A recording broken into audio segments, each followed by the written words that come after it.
กันต่อพี่น้องเอามาหาเห็ด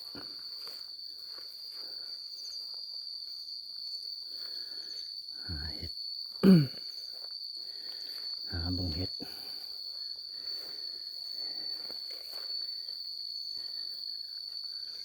เขาตามหาเห็ดแต่บ่คนพอมีแต่ดอกกระเจียว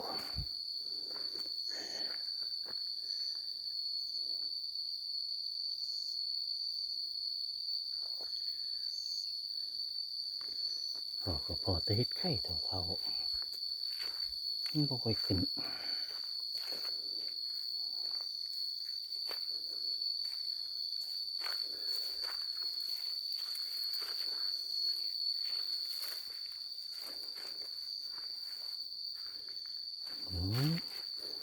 มันเป็นตะออกมันก็บ่เห็นนะพี่น้องเอ้ย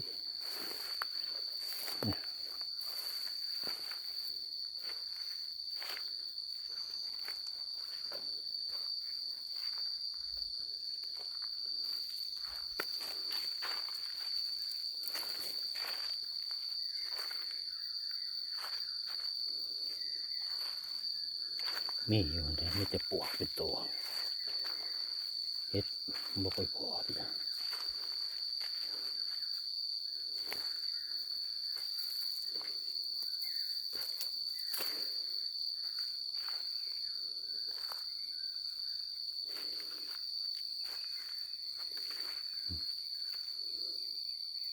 บางทีเห็ด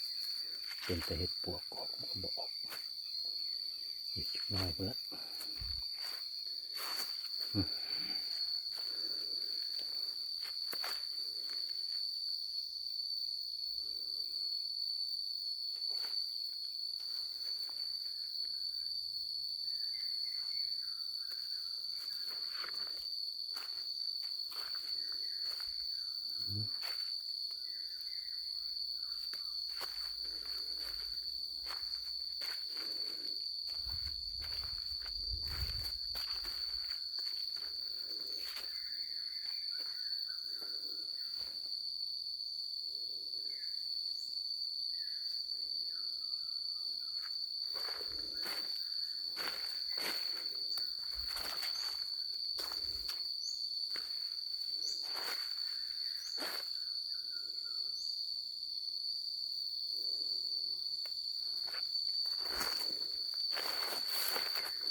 เม็ดอินซิม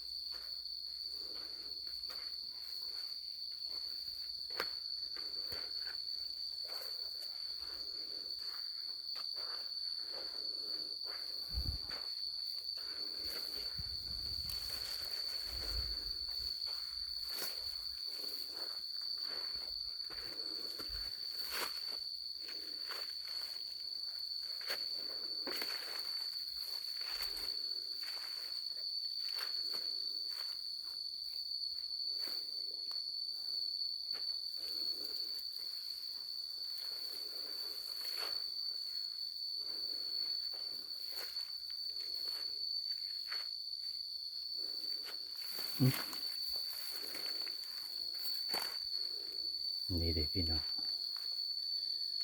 บ้านปงเคิง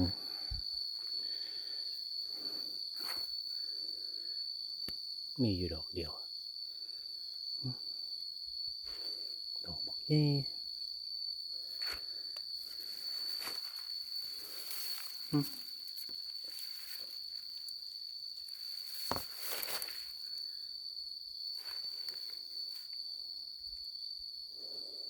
เก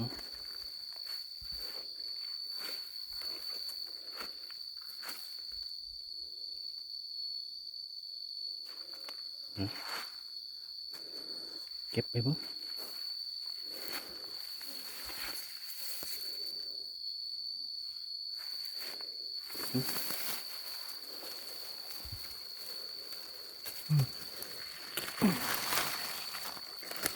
นี่อยู่ดอกเดียวพี่น้องดอกไงเออ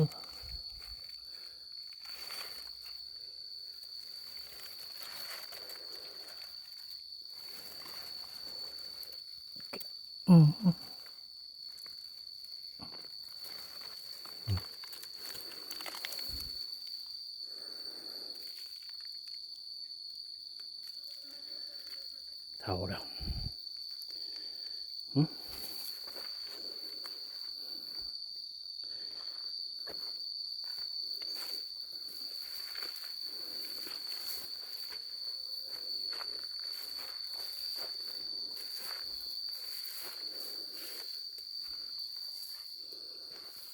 เป็นตะเฮ็ดพอออก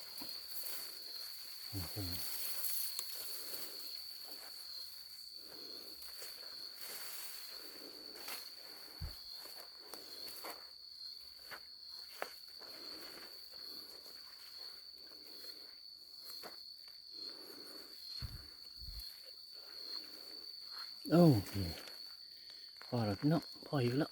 เนี่ยเห็นบ่ล่ะเฮ็ดเนี่ยเฮ็ดไข่บ่เนี่ยนั่งพึ่ง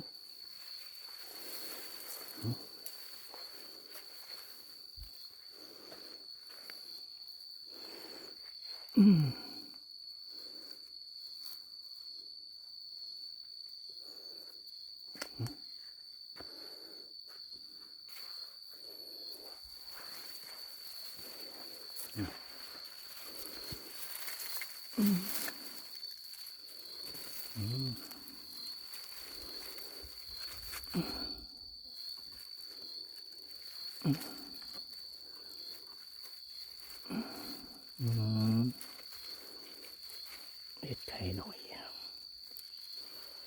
แม่นบ่ล่ะ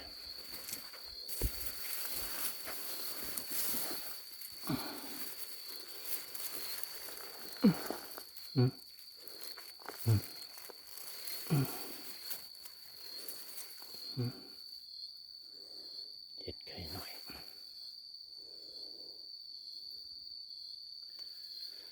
โอ้มันออกห่วยอะพี่น้องเลยเนาะ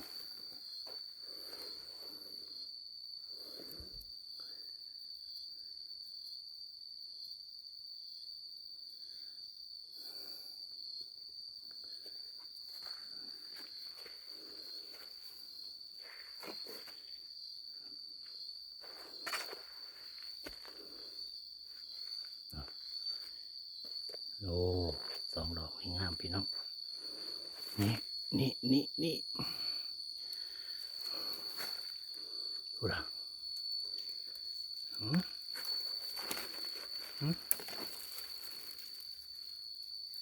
โอ้กำลังงาม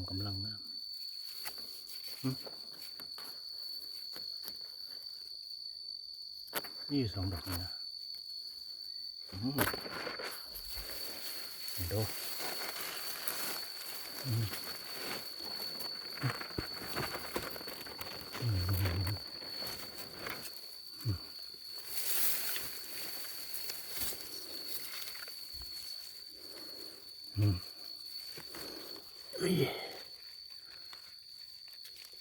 เอามือสมัครเล่นเป็นมืออาชีพพี่น้องเอ้ยเนี่ย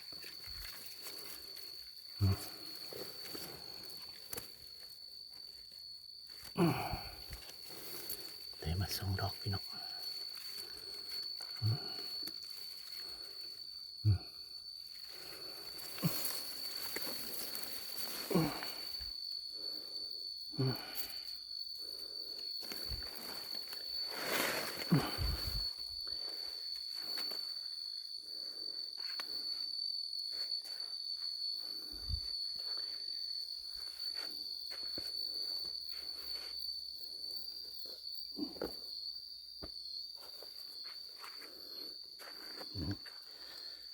เบิ่งไกลๆมุ่ง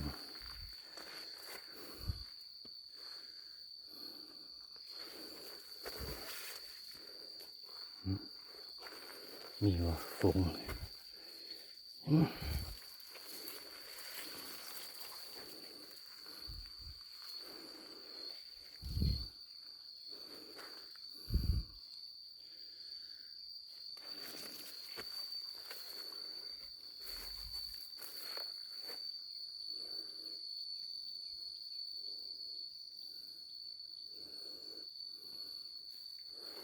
พอแล้วพี่น้องพอแต่เฮ็ดไข่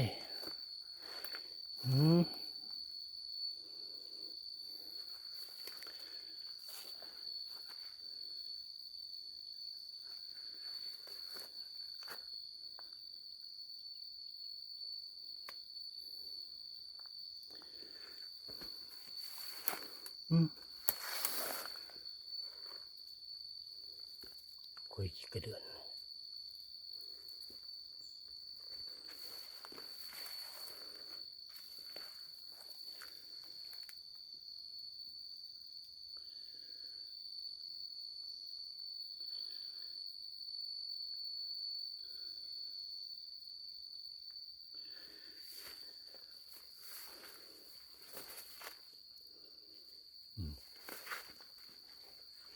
เป็นตะออกขนาดเลยพี่น้องเอ้ย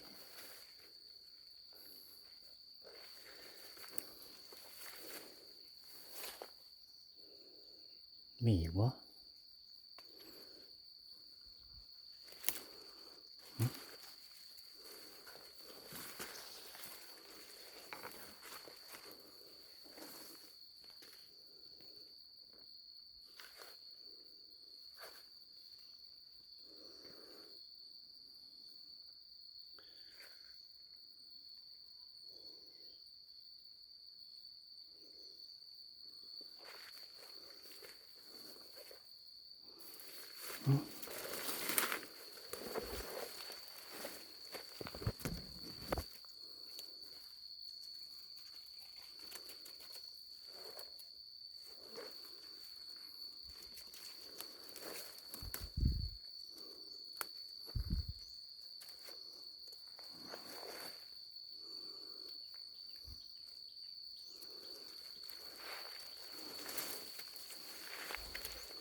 ดอกจังสีว่าเห็ดไข่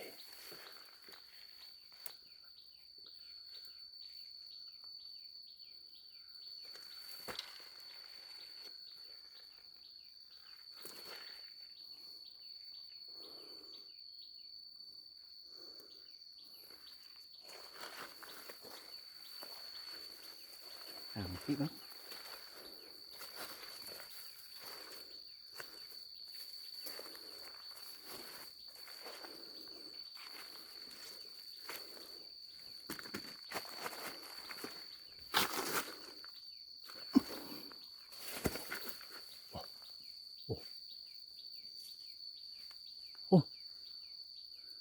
กระต่าย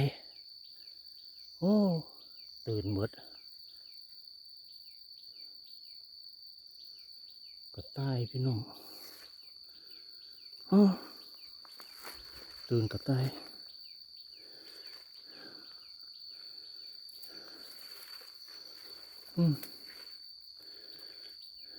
ตื่นกระต่าย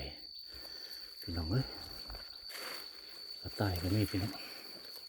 ไปพุ่นละเร็ว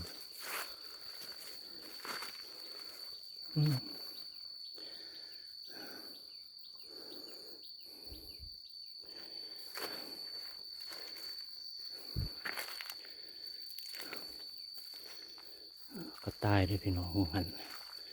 ตื่นมันอยู่นี่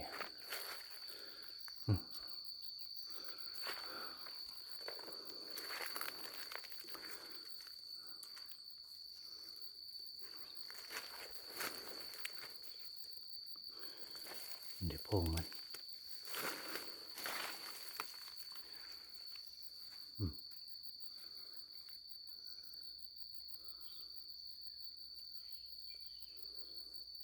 มันก็ตายมันอยู่อยู่คอนใหม่เนี่ย